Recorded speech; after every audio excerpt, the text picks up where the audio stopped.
तो बच्चों कॉन्सेप्चुअल्स में आपका स्वागत है। पिछले पार्ट में हमने क्या पढ़ा था, रैशनल नंबर्स के बारे में पढ़ा था, उसकी डेफिनेशन देखी थी और हमने क्या देखा था कि रैशनल नंबर्स की क्या क्या प्रॉपर्टीज हो सकती हैं। इस पार्ट में हम क्या पढ़ेंगे कि रैशनल नंबर्स का एडिशन किस तरीके से करना है। ठीक है, तो पहला जो पॉइंट है हमें ये बताता है कि जब डिनोमिनेटर सेम हो, ठीक है, जब डिनोमिनेटर सेम हो तो उस केस में रैशनल नंबर्स को किस तरीके से ऐड हमें करना है। ठीक है, तो यहाँ पे आप देख सकते हैं, मान लीजिए हमारे पास जस्ट सपोज कोई डिनोमिनेटर है कोई रैशनल नंबर है a अपॉन बी और दूसरा रैशनल नंबर है c अपॉन बी। ठीक है, ये कुछ हमारे पास रैशनल नंबर्स हैं। अब a upon B plus c upon B अगर आप करेंगे तो यहाँ पे आप क्या देख पा रहे हैं कि जो डिनोमिनेटर्स है दोनों के सेम है, b है। ठीक है, तो हम क्या करेंगे, कुछ नहीं, डिनोमिनेटर्स को कॉमन लिख लेंगे और वहां पर जो न्यूमरेटर्स होंगे हमारे, उन न्यूमरेटर्स को हम डायरेक्टली क्या कर देंगे, ऐड कर देंगे। ठीक है, चलिए हम एक एग्जांपल देख लेते हैं। ठीक है, हमारा पहला एग्जांपल है जिसमें ये है कि हमारे पास है दो क्या रैशनल नंबर्स, जैसा कि हमने यहाँ पे देखा था a अपॉन बी की जगह हमारे पास क्या है 2/5 एंड c अपॉन बी की जगह पे हमारे पास क्या है 3/5। ठीक है, 3/5। ठीक, ये हमारा रैशनल नंबर से दो ठो। अब इन दोनों को हमें क्या करना है, ऐड करना है। अब इनको जब हम ऐड करेंगे तो हम क्या लिखेंगे 2/5 प्लस 3/5। ठीक है, 3/5। अब इनमें क्या बोला है मैंने कि डिनोमिनेटर को हम कॉमन ले लेंगे और हमारा जो न्यूमरेटर्स होगा उनको हम क्या कर लेंगे, आपस में ऐड कर लेंगे। तो ये क्या हो जाएगा 2 + 3 5 होता है, तो 5/5। ठीक है, ये 5 बन जा 5, 5 बन जा 5, ये कितना आ गया आंसर इसका 1 आ गया। ठीक है, तो इस तरीके से हम किसी भी रैशनल नंबर्स को ऐड कर सकते हैं अगर उनके डिनोमिनेटर्स क्या है, सेम है। ठीक है, चलिए अगला एग्जांपल देखते हैं। अगले एग्जांपल में है 5/9 प्लस 7/9। ठीक है, ये हमारा अगला एग्जांपल है। इसको हम कैसे करेंगे, तो हमने यहाँ पे फिर से देखा कि हमारे जो डिनोमिनेटर्स हैं वो सेम हैं, इसलिए हम क्या करेंगे, हमारे न्यूमरेटर्स बस को आपस में ऐड करेंगे। ठीक है, 5 + 7/9 और 5 + 7 कितना होता है 12 होता है। ठीक है, तो 12/9 हो जाएगा आंसर, 12/9। अब हम यहाँ पर ये देख पा रहे हैं कि दोनों ही नंबर जो है 3 के मल्टीपल्स हैं। ठीक है, अब 3 के मल्टीपल्स हैं इसलिए हम इनको 3 की टेबल से काट सकते हैं। 3 3 = 9 और ये 3 की टेबल से कटेगा तो 4 3 = 12 हो जाएगा। ठीक है, तो हमारा आंसर जो होगा 4/3। देखिए, अब आप बहुत सी बुक्स में क्या पाएंगे, 7th क्लास में इसे बोला जाता था कि स्टैंडर्ड फॉर्म में लिख दीजिए रैशनल नंबर को, तो हम काट के स्टैंडर्ड फॉर्म में, इस तरीके से इसको स्टैंडर्ड फॉर्म भी कहा जाता है, या फिर कहीं कहीं किसी बुक्स में इसको क्या कहा जा रहा है, रेड्यूस्ड फॉर्म में लिखना। ठीक है, या फिर सिंप्लीफाई करना, तो ये हमने इस तरीके से इसको सिंप्लीफाई करके लिख दिया है। ठीक है, तो चलिए आगे देखते हैं। जो हमारा दूसरा पॉइंट है, दूसरे पॉइंट में ये बोलता है कि ये तो था केस किसका, जब डिनोमिनेटर्स क्या हो, सेम हो। अगर डिनोमिनेटर्स अलग अलग फंस गए तब हम क्या करेंगे, तो उस केस के लिए ये कहा जाता है कि आप कुछ नहीं करिए, a को d से मल्टीप्लाई कर दीजिए। a अपॉन बी है, मान लीजिए आपके पास दो रैशनल नंबर्स हैं a upon B and c upon D. ठीक है, तो इस केस में हम क्या करेंगे, a को b से a और a को d से मल्टीप्लाई कर देंगे, मतलब इसको इससे मल्टीप्लाई कर देंगे d को, और b को हम c से मल्टीप्लाई कर देंगे और b और d को आपस में मल्टीप्लाई कर देंगे।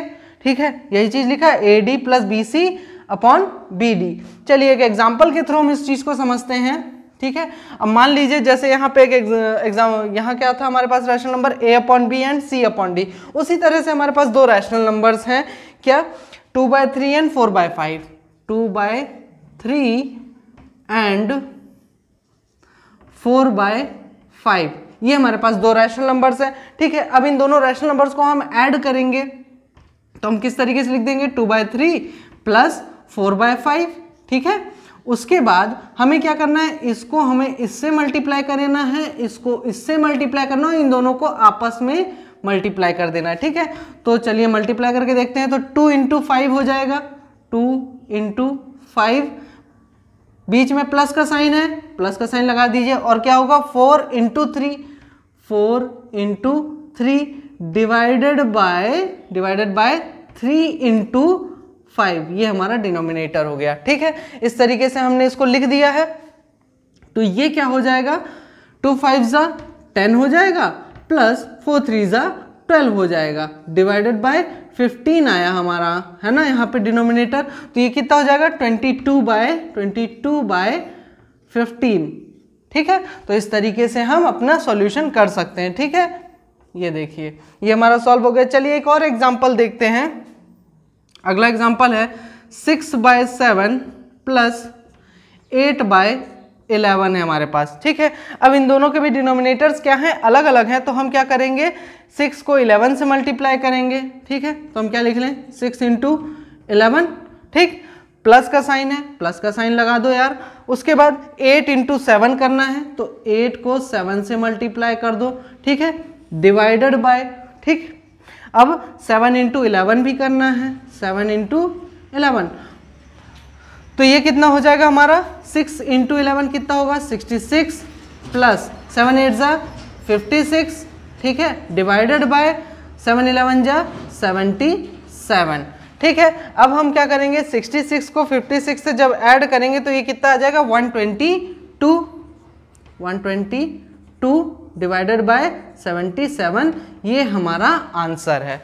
ठीक है, तो अब आप समझ गए होंगे कि किस तरीके से हम लोग जब डिनोमिनेटर्स डिफरेंट होंगे तो रैशनल नंबर्स को हम ऐड करेंगे। ठीक है, अब चलिए हम एक ट्रिक देखते हैं जब बड़े नंबर्स हो। ये तो थे मेरे छोटे नंबर्स के बारे में बताया, आपको ज़्यादा बड़े नंबर्स नहीं दिए थे इसमें।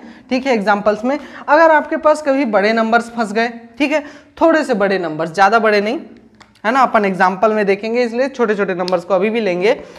अब इसमें बोलता है सेकंड मेथड में कि मान लीजिए डिनोमिनेटर्स अलग अलग हैं, न्यूमरेटर्स भी अलग अलग हैं, तो उस केस में हम क्या करेंगे, उस केस में ए को हम क्या करेंगे, दोनों डिनोमिनेटर्स का एलसीएम निकालेंगे। पहला स्टेप, दोनों डिनोमिनेटर्स के एलसीएम निकालो, फिर जो भी एलसीएम आएगा, एलसीएम मतलब लोवेस्ट कॉमन मल्टीपल, ठीक है, जो भी एलसीएम आएगा उसको ए से यहाँ मल्टीप्लाई कर देना है, डिवाइडेड बाय बी, सी से यहाँ मल्टीप्लाई कर देना है, डिवाइडेड बाय डी, जो भी आपका यहाँ का डिनोमिनेटर होगा। पूरे को डिवाइड करना है किससे, जो भी इन दोनों का एलसीएम होगा उससे हमें पूरे को डिवाइड करना पड़ेगा। ठीक है, तो चलिए एक एग्जांपल देखते हैं इन दोनों का भी, इसका भी एग्जांपल देखते हैं। तो हमारे पास है दो रैशनल नंबर्स 7 बाय 12 प्लस 9 बाय 16, ये दो रैशनल नंबर्स हैं। इन दोनों को हमें क्या करना है, ऐड करना है।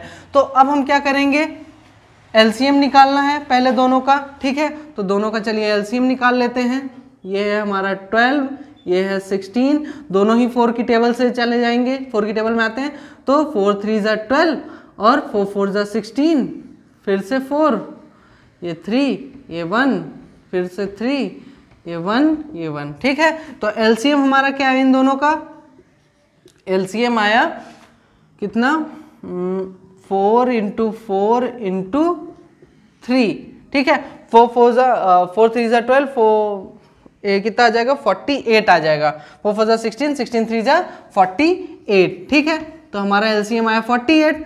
अब इसके अकॉर्डिंग इस फॉर्मूले में हम क्या करेंगे, इसको फिट करेंगे। ठीक है, अब इस फॉर्मूले में जब फिट करेंगे तो देखिए कैसा होगा, a into LCM of b d. A क्या है हमारा 7, तो 7 इंटू एलसीएम है 48 डिवाइडेड बाय बी, जो भी ए के नीचे का डिनोमिनेटर होगा वो 12, लो कर दिया 12 से डिवाइड। ठीक है, अब आगे क्या करना है, प्लस का साइन लगाना है, प्लस का साइन लगा दो।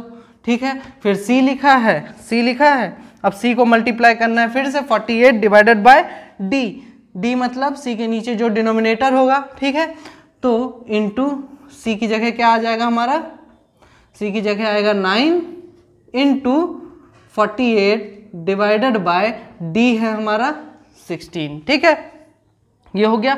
अब इस पूरे को डिवाइड करना है एलसीएम से, इस पूरे को हम डिवाइड करेंगे किससे, एलसीएम से, 48 से। ठीक है, अब यहाँ पे हम क्या देख पा रहे हैं कि ये 48 12 की टेबल में भी आता है और 16 की टेबल में भी आता है, तो हम इसे यहाँ से आसानी से कट कर सकते हैं। तो 12 बन जा 12 4 जा 48, 16 बन जा 16 3 जा 48 48, ठीक है। तो यहाँ 4 बचा, यहाँ 3 बचा, तो अब हमारा अगला स्टेप क्या होगा, 7 × 4 प्लस 9 × 3 डिवाइडेड बाय 48, ठीक है। ये हमारा अगला स्टेप है। तो 7 4 जा कितना हो जाएगा, 28 प्लस 9 3 जा 27 डिवाइडेड बाय 48, ठीक है। तो आंसर हमारा क्या हो जाएगा, 55/28 प्लस 27 आएगा कितना, 55 डिवाइडेड बाय 48, ये हमारा आंसर है, ठीक है। तो इस तरीके से आप डायरेक्टली भी कर सकते हैं एलसीएम के थ्रू, ठीक है। मैं आपको एक और क्वेश्चन देता हूं, देखिए अब एक चीज याद रखिएगा, ये वाला जो स्टेप है ये आपको अपने दिमाग में करना है, ठीक है।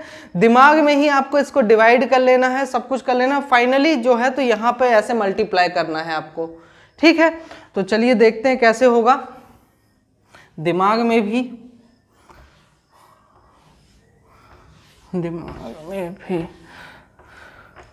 गाइस आप एलसीएम के थ्रू बहुत अच्छे से कर सकते हैं एलसीएम निकालने के बाद, है ना। उसका एक और भी तरीका है, लेकिन वो जो उसका बेस है यही वाला क्वेश्चन है, ठीक है। तो हमारा अगला क्वेश्चन है क्वेश्चन नंबर 2, जो कि है 11/18 प्लस 13/24। 11/18 प्लस 13/24, ठीक है।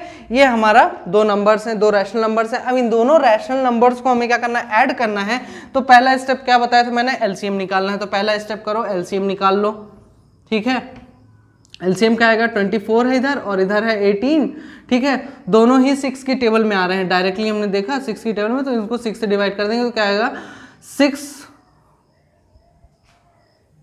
4 जा 24 और 6 3 जा 18, ठीक है। अब 4 1 3 फिर 3 1 1, ठीक है। तो हमारा एलसीएम क्या आ जाएगा, एलसीएम आ जाएगा हमारा 6 × 4 × 3, ठीक है। तो एलसीएम क्या हो जाएगा, 4 3 जा 12 और 4 3 जा 12, 12 6 जा 72, ठीक है। 72 हमारा क्या आया, एलसीएम आ गया, ठीक है। अब हम क्या करेंगे, इसमें जो हमारा ये वाला फॉर्मूला था इसमें फिट करेंगे, लेकिन मैंने क्या कहा, इसको आपको कहाँ करना है, दिमाग में करना है। तो अब आप खुद सोच लीजिए दिमाग में ही इसको, जैसे कि LCM of 72 divided by B, ठीक है। तो 72 डिवाइडेड बाय 18 कितना होगा, 4 हो जाएगा, ठीक है। और वैसे ही 72 डिवाइडेड बाय 24 कितना हो जाएगा, 3 हो जाएगा। 72 डिवाइडेड बाय 18 4, तो हम क्या लिख देंगे डायरेक्टली, 11 × 4 प्लस 13 × क्या करना है हमें, 72 डिवाइडेड बाय 24 मतलब कितना आएगा, 3 आएगा, डिवाइडेड बाय 72, डायरेक्ट लिख दिया हमने, ठीक है। वो कैलकुलेशन हमें दिमाग में ही करना पड़ेगा। तो अब ये कितना हो जाएगा, 44 प्लस 39 डिवाइडेड बाय 72। 44 प्लस 39 कितना होगा आपका, 83 डिवाइडेड बाय 72, ये हमारा आंसर है, ठीक है। इसे हम सिंप्लीफाई नहीं कर पाएंगे, इसीलिए आगे सिंप्लीफाई नहीं करते, इतने पे ही करके छोड़ देना है। जब सिंप्लीफाई हो सके तो आपको सिंप्लीफाई करना क्या रहेगा, कंपलसरी रहेगा, ठीक है। तो ये हमारा एक पर्टिकुलर टॉपिक था कि हम रैशनल नंबर्स को ऐड कैसे करते हैं। अब एडिशन की भी बहुत सारी प्रॉपर्टीज है कि रैशनल नंबर्स को अगर आपको ऐड करना है तो उसकी क्या क्या प्रॉपर्टीज हैं। तो चलिए हम अब प्रॉपर्टीज की तरफ बढ़ते हैं, ठीक है। तो चलिए हम अपने अगले टॉपिक की तरफ चलते हैं। हाँ तो बच्चों, अब हम क्या देखेंगे कि रैशनल नंबर्स का एडिशन की जो प्रॉपर्टीज हैं हम उसके बारे में पढ़ेंगे, ठीक है। तो चलिए हम स्टार्ट करते हैं कि हमारी प्रॉपर्टीज कौन कौन सी हैं। तो पहली प्रॉपर्टी है क्लोजर प्रॉपर्टी, उसके बाद जो आ रही है वो है कम्यूटेटिव प्रॉपर्टी, फिर है associative property and additive identity है, फिर है एडिटिव इनवर्स, ठीक है। तो चलिए बारी बारी से हम देखते हैं सारी प्रॉपर्टीज को। तो जो पहली प्रॉपर्टी उसमें ये बोलता है कि sum of two rational numbers is always a rational number, ठीक है। दो रैशनल नंबर्स का जो सम होता है हमेशा ही क्या होता है, एक रैशनल नंबर ही होता है। तो इसको क्या बोलते हैं, क्लोजर प्रॉपर्टी बोलते हैं। क्लोजर प्रॉपर्टी ऑफ एडिशन में भी आपने पहले बहुत कुछ पढ़ा होगा, तो सेम उसी टाइप से, बस यहाँ पे क्या आ जाता है, रैशनल नंबर आ जाता है। समझ सपोज दैट कि आपके पास एक दो रैशनल नंबर्स हैं, ठीक है। दो रैशनल नंबर्स हैं a/b प्लस c/d। तो इन दोनों को ऐड करने के बाद हमें क्या मिलेगा, एक रैशनल नंबर ही मिलेगा, जो कि होगा कुछ ना कुछ तो होगा ही E/F। ठीक है, चलिए इससे रिलेटेड हम एक एग्जांपल देख लेते हैं। मान लीजिए हमारे पास कोई एक रैशनल नंबर है, ठीक है, वो रैशनल नंबर क्या है 1/2, ठीक है, और दूसरा जो रैशनल नंबर है हमारे पास क्या माइनस, ये हमारा दूसरा रैशनल नंबर है -3/4। ठीक है, इन दोनों को हमें ऐड करना है, ठीक है, A/B एंड C/D, ठीक, दोनों को ऐड करना है। तो ये क्या हो जाएगा 1/2 माइनस 3/4 और ये हो जाएगा 4 1 4 4 माइनस 2 3 6 अपॉन 2 4 8। ठीक है, तो ये हमारा क्या हो गया रैशनल नंबर। अब इसको सब्ट्रैक्ट कर देंगे तो हमारे पास क्या आ जाएगा -2/8। ठीक है, और ये क्या हो जाएगा 2 1 2 2 4 8, तो हमारा आंसर आएगा -1/4। अब देखिए -1/4 क्या है, ये भी तो एक रैशनल नंबर है। ठीक है, तो इस तरीके से हम समझ सकते हैं कि हमारी क्लोजर प्रॉपर्टी आखिर क्या कहना चाहती है कि दो रैशनल नंबर्स को ऐड करने पर क्या मिलेगा, हमें एक रैशनल नंबर ही मिलेगा। ठीक है, अगली प्रॉपर्टी जो है हमारी वो क्या कहती है कि दो rational numbers can be added in any order. ठीक है, दो रैशनल नंबर्स को अगर हम ऐड करना चाहें तो उन्हें हम किसी भी ऑर्डर में हम ऐड कर सकते हैं। इसी क्या कहते हैं कम्यूटेटिव प्रॉपर्टी बोलते हैं। ठीक है, अब मान लीजिए आपके पास दो रैशनल नंबर्स थे A/B एंड C/D। ठीक है, इन दोनों रैशनल नंबर्स को जब आप ऐड करेंगे तो क्या जो भी ऐड करेंगे आप तो क्या कहता है प्रॉपर्टी के हिसाब से कि अब आप इनको किसी भी ऑर्डर में ऐड करिए, चाहे आप A/B प्लस C/D करें, चाहे C/D प्लस A/B करें, आंसर सेम होगा। ठीक है, फॉर एग्जाम्पल हमारे पास है 1/2 प्लस -3/4। ठीक है, ये हमारे पास रैशनल नंबर है। अब हम प्रॉपर्टी के हिसाब से अगर फिट बैठाएं तो क्या हो जाएगा -3/4 प्लस 1/2। ठीक है, ये हो जाएगा। अब इन दोनों को चलो दोनों तरफ हम देखते हैं, अगर LHS = RHS आ गया तो हमारा जो कॉन्सेप्ट है इसमें जो प्रॉपर्टी है वो सही साबित हो जाएगा। ठीक है, तो चलिए ऐड करते हैं। तो ये इसका आंसर क्या आ जाएगा 4 1 4 4 minus 2 3 6 divided by 2 4 8 is equals to ये कितना हो जाएगा 3 2 6 -6 प्लस 1 4 डिवाइडेड बाय 8, इधर भी आएगा -2/8, इधर भी आएगा -2/8। जैसा कि आप देख पा रहे होंगे ये पूरा क्या है इक्वल है दोनों तरफ। तो ये प्रॉपर्टी जो है तो सेटिस्फाई हो रही है। ठीक है, वेरीफाई हो रही है कि जो कहा गया है वो इसमें सही कहा गया है कि दो रैशनल नंबर्स को हम किसी भी तरह से ऐड करें हमारा आंसर जो होगा हमेशा सेम आएगा। ठीक है, अब अगला रैशनल नंबर प्रॉपर्टी हम देखते हैं जो कि क्या है एसोसिएटिव प्रॉपर्टी। इसमें जैसा कि आप देख पा रहे होंगे क्या बोलता है व्हाइल एडिंग 3 और more rational numbers, while adding 3 और मोर रैशनल नंबर्स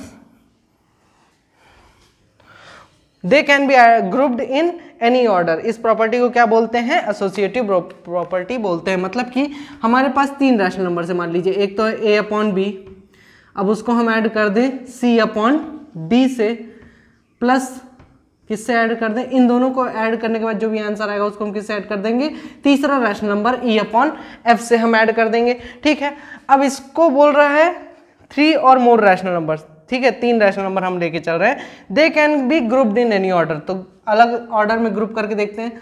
तो इसमें हम क्या करेंगे, यहाँ पे हमने क्या किया था पहले इन दोनों रैशनल नंबर्स को ऐड किया, जो भी आंसर आया इससे ऐड कर दिया। अब हम क्या करेंगे, हमारे पास जो A/B है उसको हम बाद में ऐड करेंगे, पहले हम किसको ऐड करेंगे C/D प्लस E/F। ठीक है, अब हम इसमें क्या कर सकते हैं कि इन दोनों को ऐड करें उसके बाद हम इससे ऐड कर दें।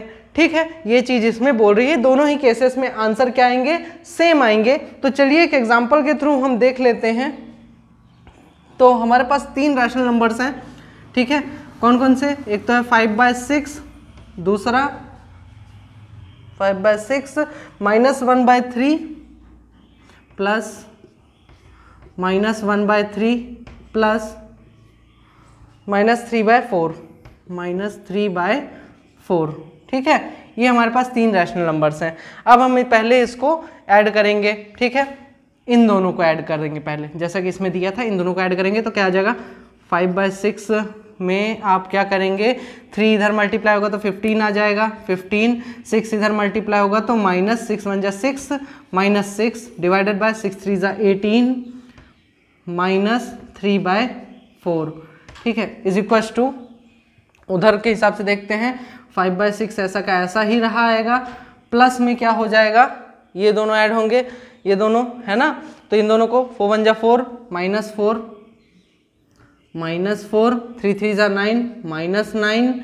डिवाइडेड बाय 3 4 जा 12, ठीक, ये हो गया हमारा, ठीक है। अब इधर आते हैं वापस से इज इक्वल टू के इस पर, ये कितना जाएगा, 15 - 6 कितना होगा हमारा 9/18 -3/4 इज इक्वल टू 5/6 माइनस -4 -9 कितना हो जाएगा, -13, ठीक है, तो 13/12, ठीक है, ये हो गया इतना।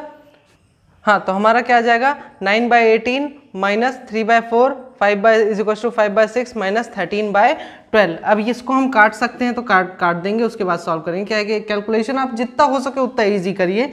तो 9 1 जा 9 9 2 जा 18, तो ये हो जाएगा 1/2 -3/4। अब 4 1 जा 4 -3 2 जा 6 4 2 जा 8 इज इक्वल्स टू 12 5 जा कितना हो जाएगा 60 -6 13 जा कितना हो जाएगा 78, 6 13 जा 78 डिवाइडेड बाय 6 12 जा 72, ठीक, इस तरीके से हमारा ये आ जाएगा। अब हम इसको देखते हैं कि 4 - 6 कितना आएगा -2/8, और इधर क्या आ जाएगा 60 - 78 कितना हो जाएगा हमारा 18 -18/72, ठीक है। अब ये क्या हो जाएगा माइनस माइनस कट हो जाएगा, चलिए माइनस कट नहीं भी करते हैं, ठीक है, नहीं कट करना है।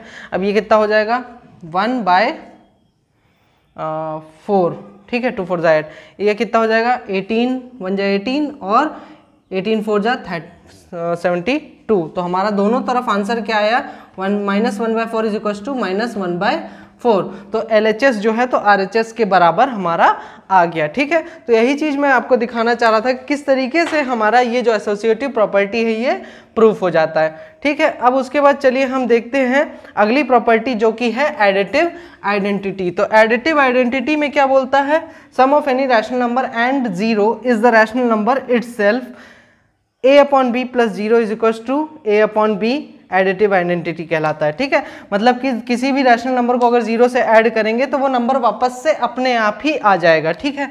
मतलब कि हमारे पास कोई रैशनल नंबर है a/b, इसको हमने 0 से ऐड किया तो हमारे पास क्या आ गया a/b वापस से आ जाएगा, ठीक है। For example 2/3 + 0 is equal to 2/3 ही होगा ना। तो चलिए अब अगला हम देखते हैं हमारी प्रॉपर्टी जो कि है एडिटिव इनवर्स। एडिटिव इनवर्स क्या कहलाता है, negative of a rational number is that number, negative of a rational number is that number which when added to the rational number gives 0। किसी भी रैशनल नंबर का negative वो होता है कि जब हम उसे रैशनल नंबर से ऐड करें तो 0 आ जाए, ठीक है। चलिए मैं इसको आपको लिख के दिखा देता हूं क्या कहना चाह रहा है वो, कि किसी भी रैशनल नंबर का जो नेगेटिव होता है, ठीक है, वो वह होता है कि जब हम अपने रैशनल नंबर से उसको ऐड करें तो 0 आंसर आ जाए। मतलब कि a/b minus a/b is equal to 0, है ना। मतलब कि a/b minus a/b is equal to 0, simple सी बात बोलता है। तो एडिटिव आइडेंटिटी में 0 आपका एडिटिव आइडेंटिटी था। एडिटिव इनवर्स में आपको कोई भी रैशनल नंबर दे दे, मान लीजिए आपको 2/3 दे देगा, क्वेश्चन कैसे बोलेगा, बोलेगा 2/3 का एडिटिव इनवर्स बताओ, तो आप क्या बोलोगे 2/3 का जो एडिटिव इनवर्स है वो है -2/3। क्यों, क्योंकि इसी को जब हम इसमें ऐड करेंगे तो क्या आ जाएगा आंसर हमारा 0 आ जाएगा, ठीक है। तो दोस्तों ये हमारे 5 जो थे प्रॉपर्टीज थी, ठीक है, रैशनल नंबर्स के एडिशन की प्रॉपर्टीज जो थी वो 5 प्रॉपर्टीज थी, जो कि मैं फिर से बता देता हूँ, closure property, associative property, commutative property, additive identity और एडिटिव इनवर्स था। ठीक है, अब अगले पार्ट में हम पढ़ेंगे। आज इस वीडियो में मैं इतना ही आपको पढ़ा सकता हूँ। उसके बाद अगले पार्ट में हम क्या देखेंगे, सब्सट्रैक्शन, डिवीजन और मल्टीप्लिकेशन की जो प्रॉपर्टीज होते हैं उसके बारे में पढ़ेंगे। फिर हम एक्सरसाइज वगैरह लगाना स्टार्ट करेंगे। ठीक है, तो आप इसके कॉन्सेप्ट को समझिए। ठीक है, चूंकि आप कॉन्सेप्चुअल्स में पढ़ रहे हैं तो आपको कॉन्सेप्ट पहले समझाया जाएगा, बाद में एक्सरसाइज वगैरह करवाई जाएगी। ठीक है, तो आगे जानने के लिए देखते रहिए कॉन्सेप्चुअल्स।